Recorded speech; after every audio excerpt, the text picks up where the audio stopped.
The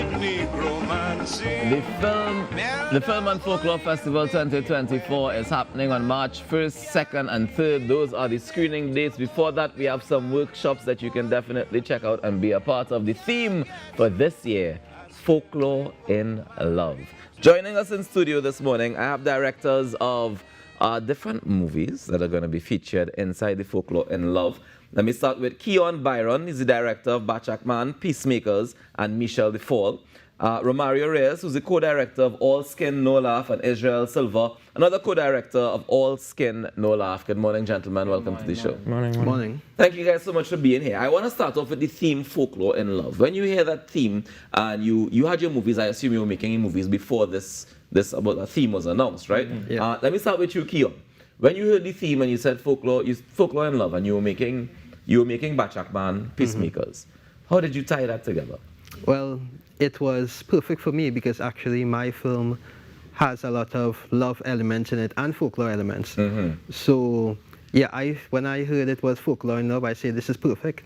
Tell me a little bit about your movie. So, Batchack is basically a Trinidadian-born superhero who gains his powers through folklore elements in Trinidad, and he also goes up against like supernatural folklore creatures, like the Sukunya, the Lajabla, stuff like that. So we get like how people know Superman, Batman, and stuff like that. So we get that with a local twist to it. Right. And also love elements incorporated. All right. Romario, tell me a little bit about the inspiration for All Skin, No Laugh. For All Skin, No Laugh, well, actually, for Israel and I, we knew about the festival and we knew about the theme. Right. Because we actually did everything between November and December. So we were within that time frame to understand that it was about folklore and love. Right. So you shot it with that intention? Yeah, we did. In terms of folklore, Israel and I have always been invested in folklore, and we have a love for the genre horror. And in terms of inspiration and what we were heading for, well, I mean, I guess Israel could talk more on that part, but we wanted to make something our own, and we brainstormed a lot about it on it, and it was kind of a short time frame because we wanted to churn it out before 2023 had ended. Right. And Israel could talk about the... Israel, tell me first of all, why did you rush to turn it out before 2023 ended, and what was the inspiration for it?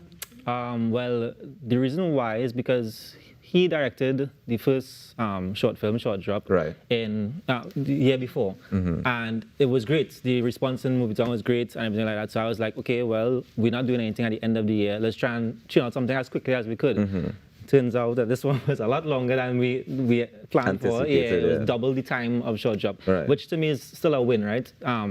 So that's kind of why I wanted to push for it. Tell me a little bit about the movie, All Skin, No Laugh. Right.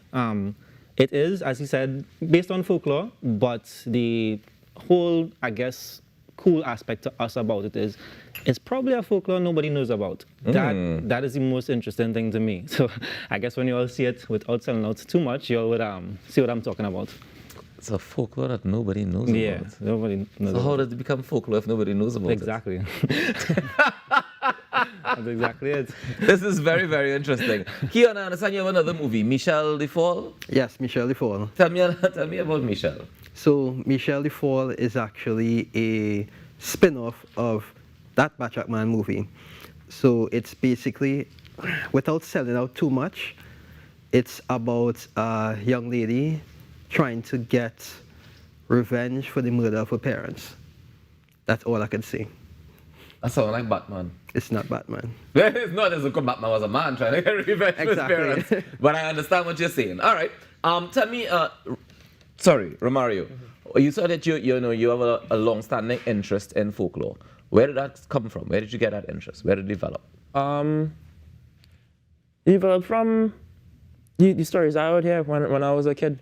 So in primary school, there would be a lot of stories, and I feel like if there isn't like anyone in particular where like I could say it was really from school children or it was really from aunts and uncles, I feel like if I would always hear about it when I was younger and I had an interest in it and an intrigue to it, and there was one folklore in particular that stood out to me, and I think it's one of Israel's faves as well. And I think from there, that's where we kind of spiraled on the journey. Which one stood out to you the most?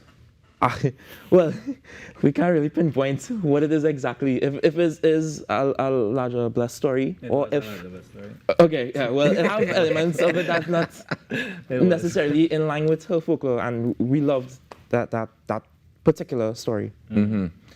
In terms of getting the research needed to be able to put these stories together, how difficult has it been?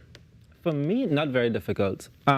I think folklore in general is a bit vague. There is some information about each character, but not what you would expect, not the amount that you think you need. So that part is kind of difficult. But in terms of my knowledge of it, because I was in love with it since I was small, I know a lot about it. So, and well, that coupled with the fact that we watch a lot of horror films too, and we very much deeply into those things, it kind of was easy to put two and two together and make something brand new, basically. Okay. In terms of your superhero perspective on it, because I mean, we grew up watching superheroes on TV, right? And it was, for years, I remember people saying, you know, why we don't have a local version of this? And we had the folklore and we had superheroes as two separate things. Tell me what inspired you to be able to bring them together, and how difficult was it to bring them together and say folklore, superhero can be the same thing? Well, basically, the same thing that you just said. I always used to say, why we don't have like a local superhero, like a show, an anime, a cartoon, something, at least anything at all. So I decided, okay, I'm going to do this crazy idea I had since I was a kid of Batchack Man. So I decided to do the film, and I realized instead of just putting like normal villains, we could use local stuff here. Yeah. That would be incredible. So instead of the vampire, put the sukunya, you know, you put little characters that exist locally and you twist it to fit the narrative. And also with Michel de Fall, we experimented a lot on that because that is actually a black and white film. Really? Yeah. Tell me about that choice artistically. Why did you decide to do black and white? So I was always of the opinion that I want each of my films to look different. And for the story that we was going with, of like revenge from a girl with powers, and she's going up against this kind of mafia organization, and she was turning from like a good person to a bad person. So I thought the lack of color would highlight the story better and the emotions that we're trying to get across. Okay, very interesting. You know which day it's showing at the festival? Nope. We don't know which. I mean, we had to go all 3 days all year. We had to go all 3 days to make sure and catch everything because we can't miss nothing. Ah, boy. How important is the research for you in terms of developing these characters? Very important, because I try my best to understand the characters before I portray them on screen. So for like the first Batchack Man movie, I took about a year doing research, like learning each character, what they're about, how does each character place within my story and my show. Yeah. So yeah, it was very important. Israel, tell me how you got into filmmaking in the first place. Like, what inspired you to say, I want to do this for a living? Well, as long as I can remember, I was an artist. Since I was small, I used to draw. And that ultimately led into drawing comic books, then led into animation, that would lead into film. So, and I have a lot of experience working with my family, the Visconti brothers and Uncle Stephen Lee Powell.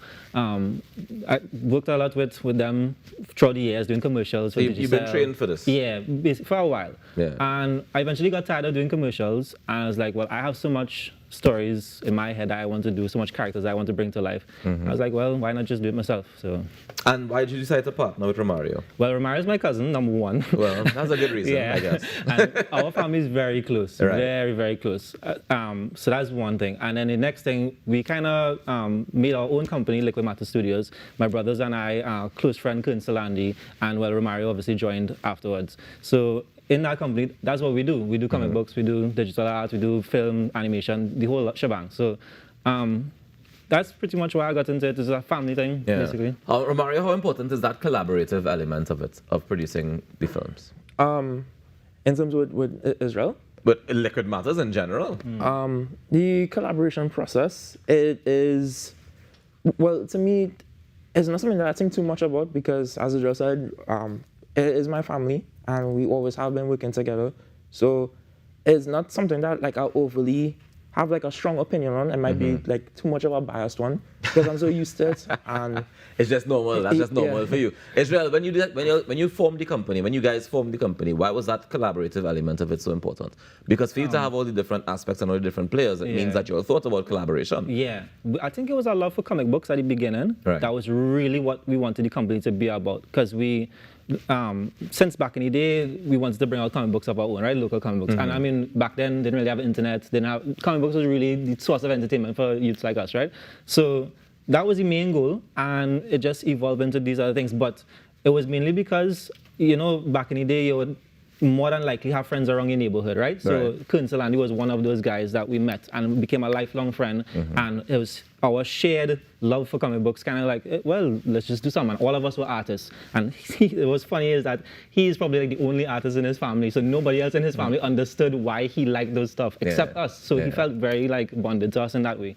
And we just decided, listen, we're not going to separate from each other. It's just going to be us friends forever. So we just make something. Might as well make some money while being friends and do anything that we like to do. Yeah. Makes perfect sense. Ladies and gentlemen, the Film and Folklore Festival is on March 1st, 2nd, and 3rd, and they have different screenings taking place. We have the online panel discussion, Streetlight Stories, the red carpet, which is basically the opening night on Thursday, the 29th of February. And we also have the film screenings, like I mentioned, from the 1st to the 3rd. And then we have the Camp Folklore, which is happening on the 3rd of March. Of course, you can head across to their social media to get more information about it. Okay. Sorry. Keyon. I don't know why I keep trying to change your name every time. I have to look down to make sure I'm saying the right name. Keyon, when it comes to being able to showcase in the Film and Folklore Festival, how important is this platform for you? Very important. I think in Trinidad we have a lack of platforms to show our art. So having this festival to highlight not just folklores but filmmakers in Trinidad and the work that a lot of people work hard in doing, it's extremely, extremely important. And the actors also get a sense of achievement, seeing themselves on the big screen and, people talking about the work that they're putting hard work in doing, Yeah, how do you feel about it, Romario? I think same. Because it's not your first time in the festival, yeah? Yeah, it's my first time. I think the same as what Keyon is saying. I agree 100% with that. I think hats off to Leslie Ann with everything that she's doing and the whole idea that it is focused towards folklore. I think that's very important, and it is part of our DNA in Trinidad. And also too, with what Keyon is saying, with superheroes. I think that superheroes, in a sense, is our mythology. They are our folklore characters. So in terms of the West, where it's superheroes with Superman and all these characters, that is their identity. That's their folklore. Yeah. And it's the same thing with us. We can continue to build on our mythology. We can continue to embed it into our DNA further. And I agree with what Keyon is saying in terms of that. Israel, before we wrap up, what words of advice would you give to any young upcoming directors or producers of movies if they're getting into this? Just shoot stuff. Just pull out your phone, because everybody have a phone at this point, and just shoot stuff, because that's pretty much how we did ours, and I really don't have an issue with it. I think it's a valid form of filmmaking. It could be better, obviously, I think, with better equipment and everything, stuff like that, but just shoot. Just don't let anything stop you. Just do it, ladies and gentlemen. Thank you guys so much for joining us this morning. Congratulations. And we look out for the Film and Folklore Festival screenings from March 1st to 3rd. Head on across and check them out. And go out there and make a difference today now, because together we aspire. And if together we perspire, then together we most definitely can achieve. On behalf of Natasha Lake and the entire team here at TTT and Marocus, wishing you a fantastic day. We'll see you guys tomorrow on Friday. We have some fun. Stay tuned.